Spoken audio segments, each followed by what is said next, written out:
Bom dia, amigo. Aqui estamos nós juntos, começando um novo dia, na expectativa de que seja um dia agradável, feliz, produtivo. Aos que estão retornando do feriadão, um bom dia de trabalho, com toda a disposição que você acumulou depois do final de semana de descanso. Muitas felicidades para você ao longo deste dia. Aos que aniversariam hoje, um abraço todo especial deste pastor, de nossa igreja, que o Senhor possa abençoar a sua vida, cuidar de cada área e de cada aspecto do seu viver. E que o seu lar seja abençoado por Deus, que haja paz nos seus relacionamentos, é o nosso desejo de todo o coração. A todos, não apenas o desejo de um dia feliz, mas também o convite a que dediquemos os próximos instantes à meditação na palavra de Deus. Vamos ver aquilo que Deus tem a nos falar nesse dia de hoje. E vamos encontrar certamente alguma coisa útil para a sua vida. É esse nosso grande desejo ao convidá-lo a esses breves instantes de reflexão à luz das Escrituras. Você é nosso convidado. No livro de Atos dos Apóstolos, no capítulo 4, eu queria ler com você os versículos 10 e 11, que dizem o seguinte: Tomai conhecimento, vós todos e todo o povo de Israel, de que em nome de Jesus Cristo, o Nazareno, a quem vós crucificastes, e a quem Deus ressuscitou dentre os mortos, sim, em seu nome é que este está curado perante vós. Esse Jesus é pedra rejeitada por vós, os construtores, a qual se tornou a pedra angular. Só para você se situar um pouquinho no contexto desses versículos que lemos, Pedro e João haviam curado um homem à entrada do templo. Aquilo criou um grande tumulto, eles foram presos, e agora chega um momento em que eles são colocados diante do sinédrio, para serem julgados, para serem avaliados por aqueles mestres, por aqueles líderes. E é diante deles que eles apresentam sua defesa. E ao fazê-lo, fazem-no com muita ousadia, com muita intrepidez, com muita coragem. E é interessante perceber que nesse texto há algumas coisas preciosas na declaração de Pedro. Pedro, primeiro, deixa claro que aquilo que ele fizera em nome de Jesus Cristo. Menciona que o poder está em Cristo Jesus e não neles. Enfatiza, então, que a sua mensagem é voltada para Cristo. O centro de sua mensagem é Cristo. E aqui eu abro um parênteses para dizer que seria tão bom, se a mensagem do cristianismo continuasse, ou houvesse continuado ao longo dos séculos com este foco e com esta ênfase. Como teria sido bom se ao longo da história Cristo continuasse sendo o centro da mensagem da igreja, continuasse sendo o foco da igreja e que toda a glória fosse canalizada para Cristo, que a mensagem da igreja continuasse sendo Cristo. E eu fecho parênteses porque eu fiz apenas para fazer esse destaque, porque reconheço que muitas vezes o distanciamento sofrido pelo cristianismo aconteceu justamente quando Cristo deixou de ser o cerne e o centro da mensagem da igreja.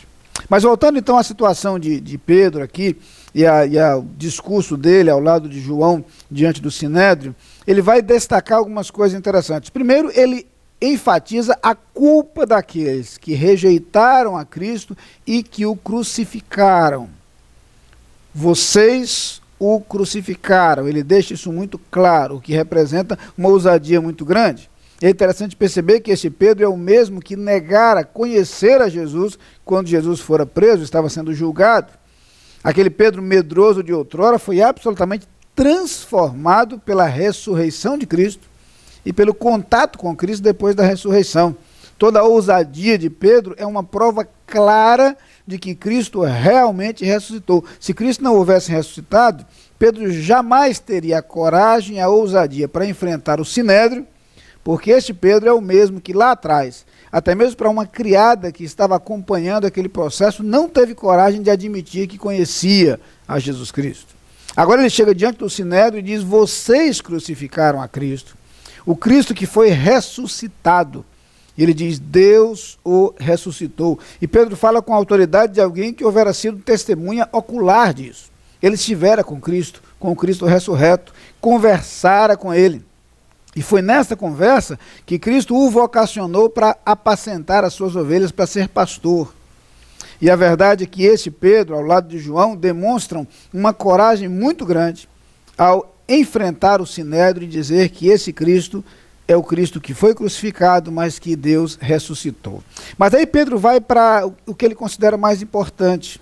Como a mensagem dele é cristocêntrica, como a preocupação dele é falar de Cristo, ele prossegue dizendo que esse Cristo foi a pedra rejeitada pelos edificadores, mas colocada como pedra angular. Isso nos ajuda, inclusive, a entender que algumas vezes as pessoas se equivocam achando que a igreja seria edificada sobre Pedro. Pedro seria a pedra sobre a qual seria edificada a igreja. Pedro deixa claro nesse texto que a pedra, a rocha, é Cristo.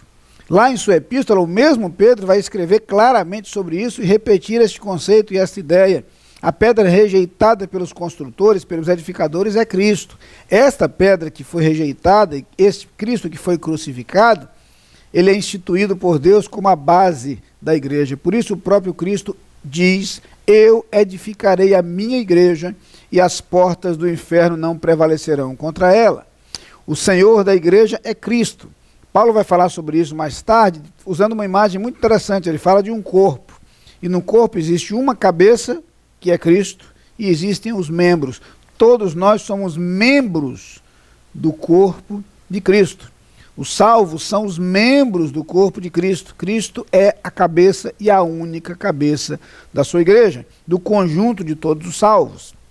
Quando nós pensamos nisso, então, nós entendemos que Pedro está afirmando clara e categoricamente que Jesus Cristo é aquele que, embora rejeitado, foi apresentado e proposto por Deus como cumprimento do plano de Deus para a nossa salvação. Amanhã falaremos um pouquinho mais sobre isso no versículo 12, mas eu quero por hoje encerrar por aqui, lembrando que o que Pedro está declarando diante do Sinédrio é a verdade de que o Filho de Deus, conquanto rejeitado e crucificado, ele foi ressuscitado, e ao ser ressuscitado foi estabelecido como pedra basilar, como fundamento, como rocha sobre a qual está edificada a sua igreja. Isso nos ajuda a pensar não apenas em termos coletivos, mas em termos individuais, a nos lembrar que cada um de nós somente encontrará segurança em Cristo Jesus. Que a nossa vida esteja edificada em Cristo, que Cristo seja o centro da nossa atenção, Senhor de nossa vida, referência a ser observada e seguida por nós. É isto que Pedro quer nos lembrar nesse texto. Vamos orar juntos? Pai querido, muito obrigado porque a tua palavra, de modo tão claro, nos apresenta Cristo como nossa referência, como nosso modelo.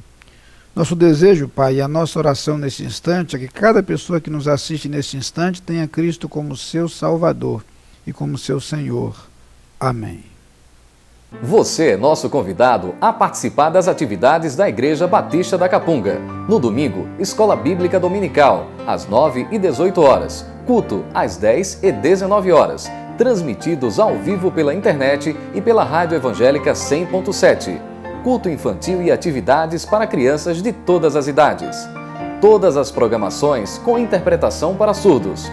Igreja Batista da Capunga, Rua João Fernandes Vieira, 769, Parque Amorim, ao lado do Colégio Americano Batista. Fone 3092-6578. Visite o nosso site www.capunga.org.br.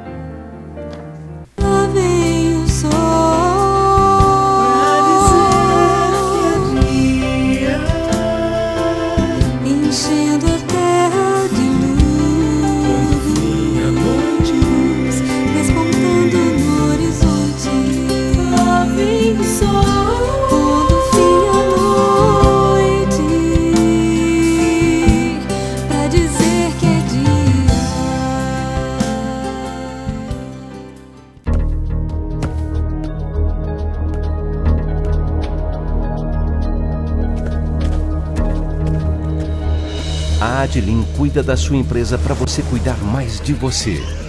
Adlin Consultoria e Gestão em Serviços. 30 anos de trabalho. ISO 9001 e 14001. Soluções empresariais inteligentes e personalizadas em mais de 200 áreas. Adlin. Experiência de sobra para sobrar mais tempo para você.